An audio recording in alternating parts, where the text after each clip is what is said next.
Welcome to Bork Business. Today I'm talking Bods. And when I mean Bods, I mean staff. I need people that you recruit. First of all, look, he's not here. Hurrah. Now, unfortunately, Geoff isn't around this week. He's otherwise occupied doing salesy stuff. That's what he does, goes out and sells. So doing his salesy stuff. But frankly, it doesn't matter because really he has no dealing with the staff, does he? Anyone? No, zero. I've done all the recruitment. So let's talk about that. When you start a business, one of the hardest things you've got to do is decide, is it a business? So is it something where you're going to need people? Or is it a kind of, you're a self person, as we've discussed in a previous episode, where you're doing your work yourself, you maybe hire a couple of people for a job.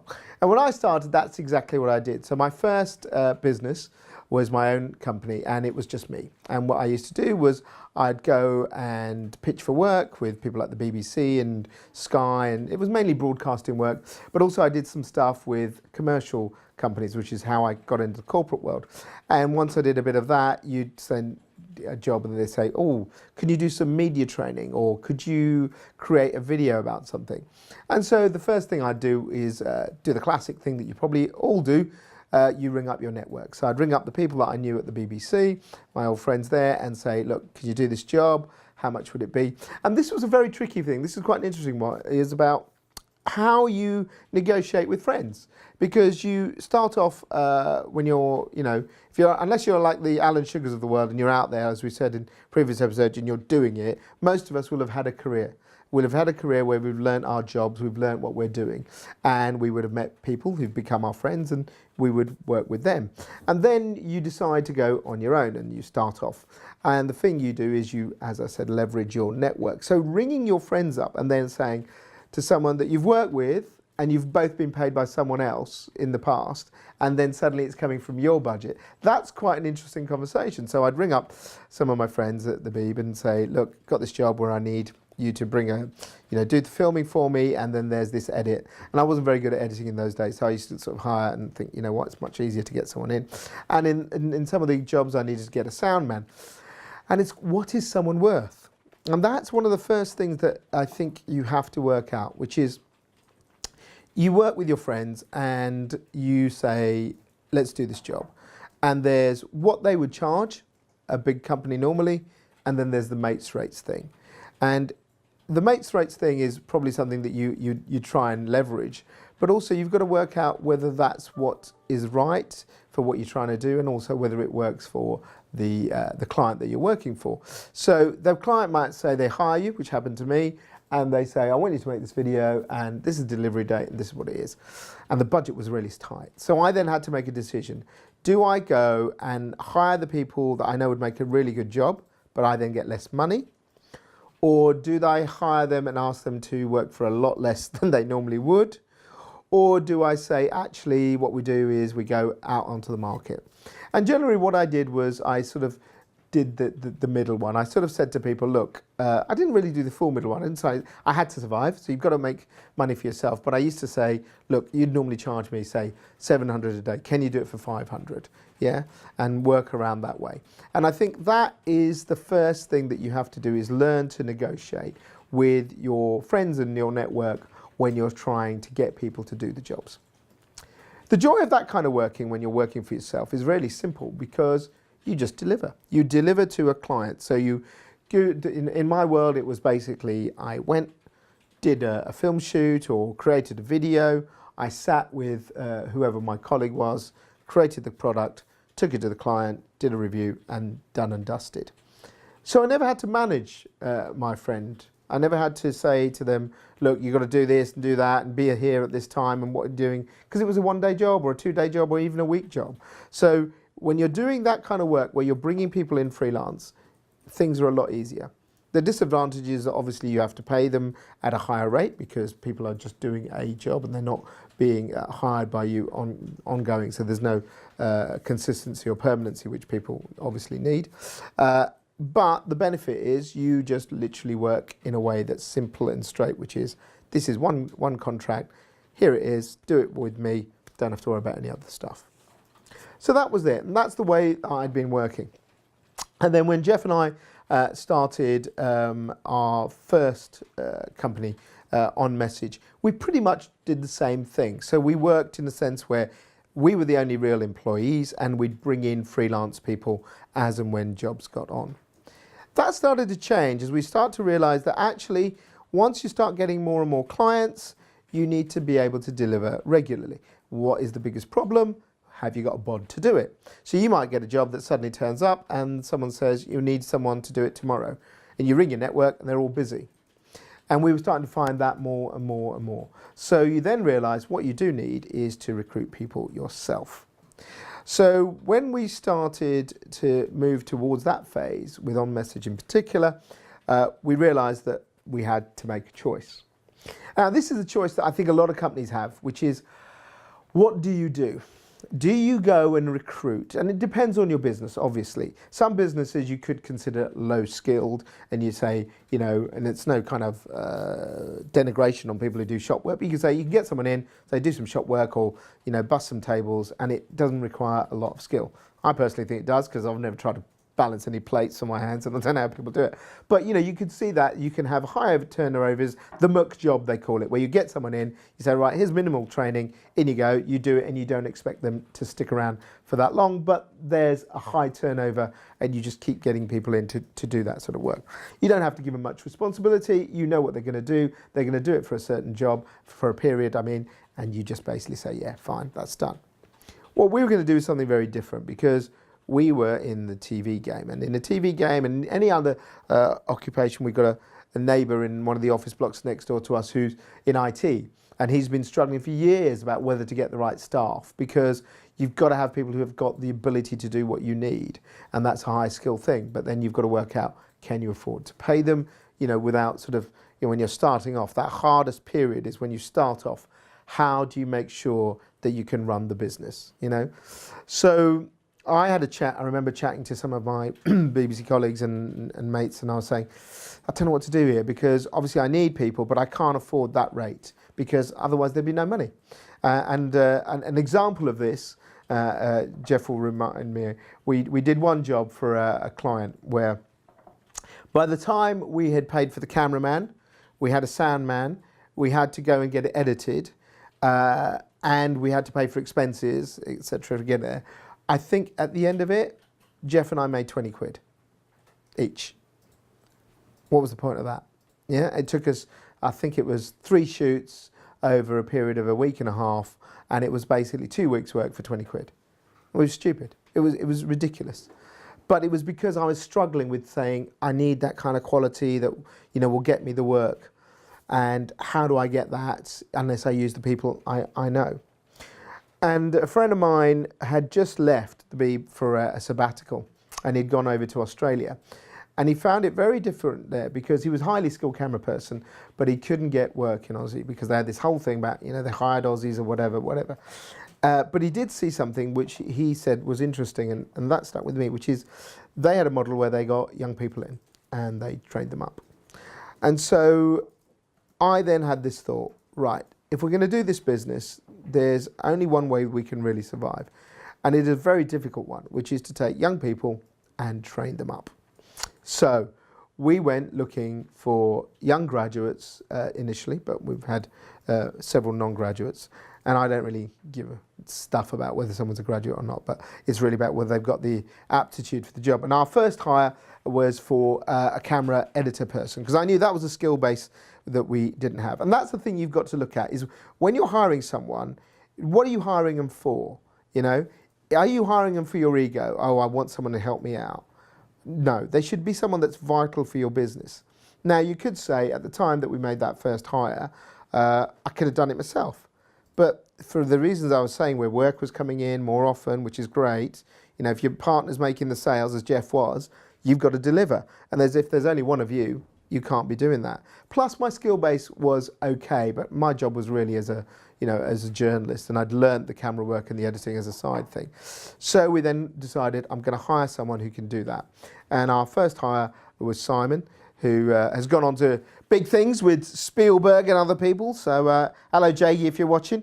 But you know, it was a tricky hire, because I'd never managed anyone before.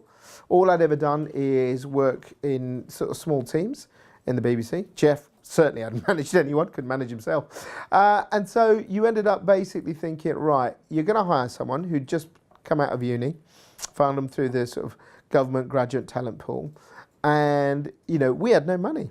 So this was a big leap of faith for us and for Simon, who was employees at Number One. And that was basically to say, look, come on board, you'll do 3 months where we'll cover your expenses, but we can't give you any money as a wage. And, I don't think, looking back, if we could have paid, we certainly would have. And as soon as we could, we did. But that was the only way we could really get started, was taking the goodwill of the young people who joined us at the beginning, saying to them, look, we can't give you the money that you really need right now, but, stick with us, go through your probation period of 3 months, and then we'll try and get you some salary. And it did work out that way, but it was tough. And what was the toughest thing about hiring? It was really, will you know what someone is in an interview? And the idea is that in an interview you sort of explore the person. I think that, frankly, is bollocks. I don't think that works. I think you can get an idea, you can look at a CV and get some idea, and then when you meet the person you get a stronger idea. But the real truth is you don't know until they come and work. And you don't know until they come and work after a few weeks, because initially whenever anyone starts, they're on their best behaviour, and none of their foibles really come out. And after time, you realise exactly what they've got. So this thing was a big change for us, to take 2 men in our 40s as we were then, and suddenly have a young kid who's 22, and you suddenly go, oh my God, you're dealing with a student, you've got all that sort of stuff that you never really thought about because you'd left it all behind. You realise what you were like when you were that age. And that decision to go and hire young, I think, was a brilliant decision we made, but it was very challenging. And the challenges were because of what young people are, which is they have a certain way of thinking, a certain way of doing. They've come out of uni, so they have very few of them have any real work experience of what a working life is. And it's different, it's different to say, oh, go on, do this, it's a college project, give you 6 weeks to do it, to saying, hang on, you've got this turnaround around in 6 hours. You also have to have responsibility. You also have to have, when you're a very small company, you're going to have these people that you're hiring, you're going to have to give them responsibility. So you've got to trust them. You've got to make sure that people are trustworthy. And I have to say, the greatest thing we've had is, well, apart from probably one exception, we've had 100% trustworthy people, which is, a mark of how many good people are out there if you look out for them. But that challenge really was, how do I manage this person who's almost like a son to me, young kid that's come in, who's very different, was a bit surly, you won't mind me saying, but very creative and brought that stuff. And as we brought in new people, we had more staff that came in, and I had to train them. I had to train them in camera work, and then I had to train the journalists, and that was oh my God, that was a nightmare. So all of these sudden things, you find yourself being not just someone who hires, but in the way we were doing it, the way I was doing it, I said, like, Geoff, you carry on doing what you need to do, which is get the business money, sales. I'll take over the hiring and the recruitment and then the training. And when you do it yourself, it is very stressful. You have to make allowances for what is happening. I remember the young version of me, and my God, the amount of cock-ups I made. And so what do you expect? You hire people and you're suddenly used to working with people at your level, especially if you leave a business, you start a business after you've had a bit of a career, so 10, 15 years or so. You're used to people being mature. You're used to people being at your level, and you suddenly go, well, why are you making that mistake? Well, why wouldn't they make that mistake? They're going to make that mistake because they're young, because they haven't had the experience. So your patience level has to be higher.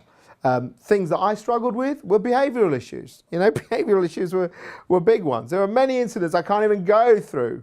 But, they were the things that as more people came in, they became the issues that you had to deal with. Then you've also got to look at the dynamics. So, we are a very boisterous company, and that's mainly come from us. And the reason it's come from us is, frankly, we've always thought we'd like to work at ELN. If we went back to being young, which I'd love to be, I would want to work at ELN. The reason being, the first company I worked at, the culture was hideous. So I always felt like I was a kind of, I felt bullied by my first boss. who told me everything I did was shit all the time, and the other young graduate who was there was brilliant. I felt massively under pressure. You know, we had huge workloads, which, okay, I mean, you know, I'm not going to say that was a bad thing, because it taught me how to deal with pressure and actually helped me a lot in my future career. But the way it was done wasn't good. The way the culture was designed to make you feel always insecure wasn't good. And that's one thing that I said we were never going to do here. So we won't stand for that. And, you know, that is the thing that I can't stand. A bullying boss, and I've had a few in my time, I think they are frankly well out of it. You know, you should never be managing people if you end up bullying them. And if you bully them, then, you know, there's something seriously wrong. If you think that's the only way you can get something out of them, no good. Does that mean you have to be soft? No, you can be firm. You can be straightforward, and God, I've sent a few rockets. They have a phrase in these parts called the alley chat, because we've got a small alley outside the office where I take people out for a bollocking or a dressing down. But those are done not because, oh, I've got a vent. They're done because they have to be done for one reason only. You know, you've screwed up because you haven't listened. Generally, that's the real reason that happens. You haven't listened, or you haven't taken care of what you're doing. It's not ever, I think there's one occasion where it's been malicious. You know, someone's done something malicious, but hardly ever. So that whole thing of kind of, you know, how do you manage people, I think is the biggest barrier to getting your business to grow. Because you've got to get people to buy into what you're doing. You've got to get them to feel that they are belonging. And when you hire young people, you've got to think about what they want. So that was our model. If you're hiring older people, you'll have different challenges. You know, you're probably working with people who've got, you know, parental responsibilities and they need flexibility, and there's all those other things that come with that.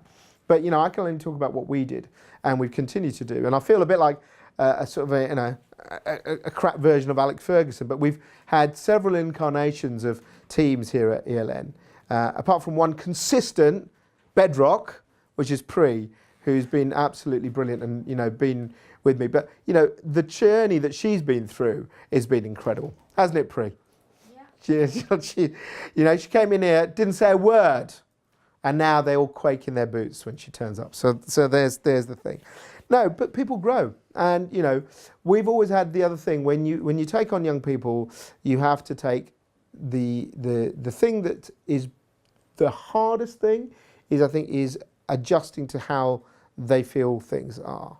Because I think when I look about, you know, I got a son who's coming up to 21, and you do need to give young people reassurance, because I don't think they get enough of that. But I also think right now, dare I say it, I'll get shot down for being an old git, but there is a snowflake millennial culture here where people think that they can just get on with it after doing 6 months work. Oh, I want a promotion, I want a pay rise, I'm there. You know, oh, that's a bit late. Oh no, I've got to do it this weekend. I can't work there. You know, these are things that, you know, in my time, you just couldn't say that to your boss. You know, so there are ways that I think are a disservice to young people because of the way the education sector has gone. Now, you may disagree with that, fair enough, but that's been my my God, the watch keeps talking. My issue is that really I think there's been a lot of stuff where young people are told they're brilliant all the time, and then they come to the working world, and then the first time they make a mistake and someone says something to them, they can't handle it. And I think that is a disservice to people. So hiring people, you've got to look at what they feel. So I think that's the most important thing. What do they feel? You know, you get a feeling about people when they come for an interview about whether they really want the job, whether you feel that they would give something to it, which is the most important thing. But for me also, not some sort of, you know, Mother Teresa, but what will they get out of it?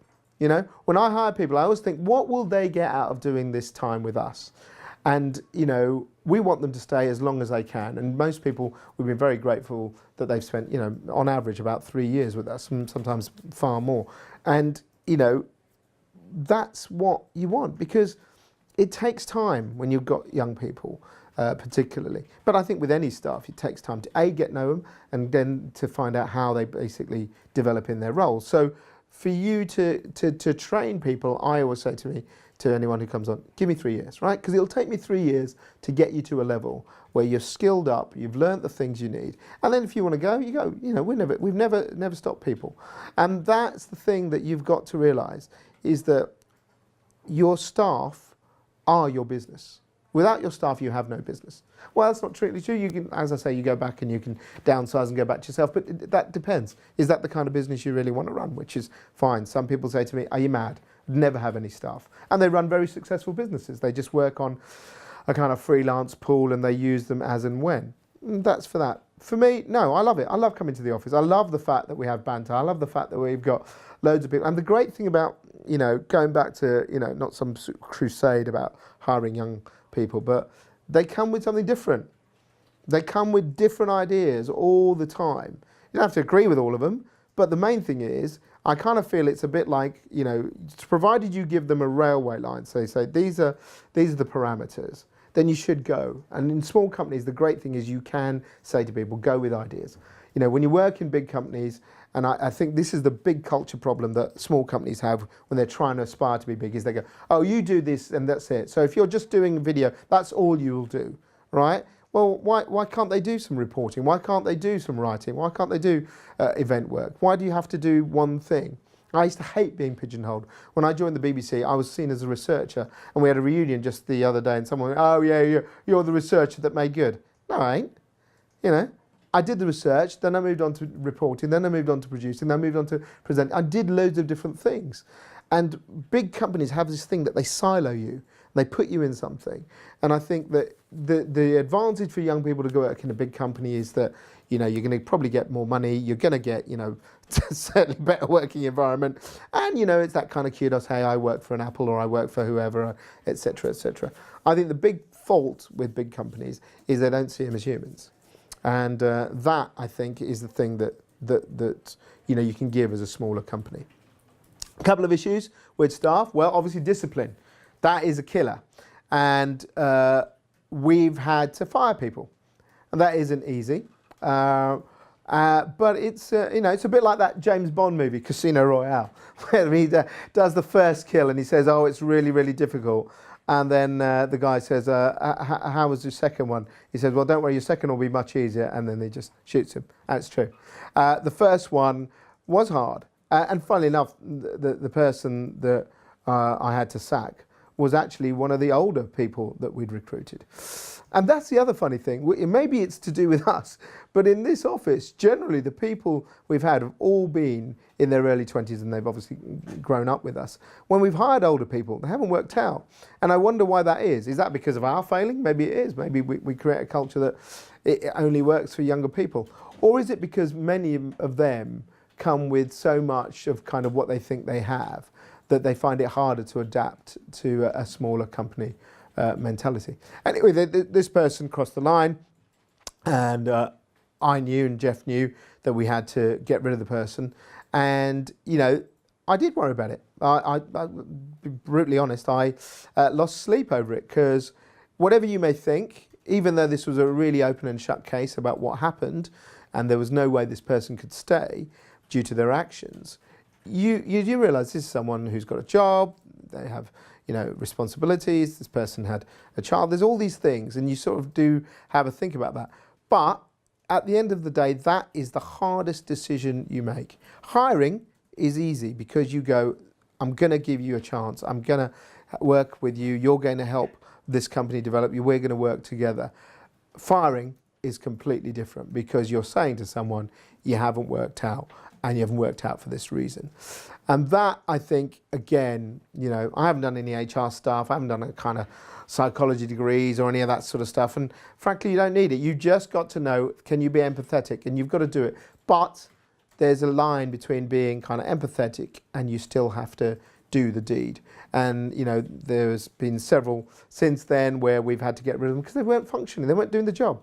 Well, why should I pay you? We're a tiny business. You know, we're a small business that needs everyone to pull together. And if one person in the team isn't pulling together and the others are having to pick up the work, it's much harder in a smaller company. So I think that, you know, you have to have the balls to make that decision. And once you can do that of getting rid of someone, It's hard, it's really difficult, but you then realise that you become stronger for it. And I think that's the only bit of advice I can give you is, if you're going to hire people, be prepared to make that moment where you fire them. Losing people is also hard because, particularly in a small company, you have a family atmosphere, and I've had many staff that have gone on, and I've been really upset to see them go. But that's the other thing, when you hire young people, you know that they may be here just for a short time. We'd like them to stay longer. We're encouraging the team that we have to commit and be with us for as long as they want to be with us and help to grow the company. But in the initial days, it was obvious that people were coming for a short time, and it is sad to see them go. But it's great. We have reunions. We see where they've gone, and they've gone on to great things. And I think that makes you feel very good as well. And then the final thing around sort of people is that you have to make allowances in a small company, which is that we have a very tight ship. We have just enough people to do the job, because if we had more, then the company would be paying out far too much. If we had less, then you never know if you're going to get enough work done, and you look at it. So we've probably got core of what we need. You have to balance. You have to balance when they need holidays. People have personal issues, and there have been loads of those over the years. And that's very hard to deal with as well. I've had people with, health issues. I've had people, dare I say, with mental health issues. And you've had all these things you have no idea how to deal with. Things happen to people's families. People have issues that happen to their own kind of, not even to themselves, but affect them around themselves. And these are tough things, because you look at it and you go, God, I want to be empathetic because I'm a human, and you like the person and you want to help them, but you also have a business to run. And I think the only thing you can do there is you've got to think, what is the right thing to do? And sickness is one of those things. And in fact, Rob won't mind me saying this, but when Rob joined and he'd fallen ill, he rang up and he was worried that because he was sick, he wasn't going to get paid. And the truth is, he's right. By law, I didn't have to pay him. But why would I do that? And why? There are certain things that you can look at when you're dealing with people, which is, what is the law saying, and what is the right thing to do?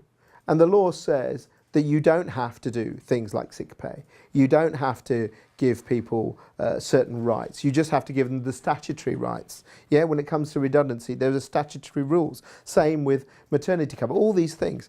But are they the right things? Is it right to say to someone that, actually, do you know what? Oh, hang on. This comes out of your holiday pay, as some companies I know do. By law, they're doing the right thing. But really? I could make people work on bank holidays, but why should I? Shouldn't they have bank holidays off? Of course they should. So there are certain things you've got to do where you look at it and you think, there's a legal side which you have to do to make sure people are safe, and those things are absolutely vital. So things like the insurances, all of that. But when it comes to the people side of things, when people need time off, when they're ill, you've got to make allowances. But your challenge is you still have a business to run. So the only way you can get around that is that you've got such a good team culture, which we brilliantly have here at ELN, that you can basically say to someone, listen, you're going to have to pick up the slack for your colleague, and you know that they'll do the same for them then. So in summary, I don't think if you're going to run a company, you can ever do it properly without the right people. And that is, apart from the sales, because without the sales, none of us are employed. But without you hiring the right people, then you're never going to be successful. And if you're the person in charge, you've got to look at yourself.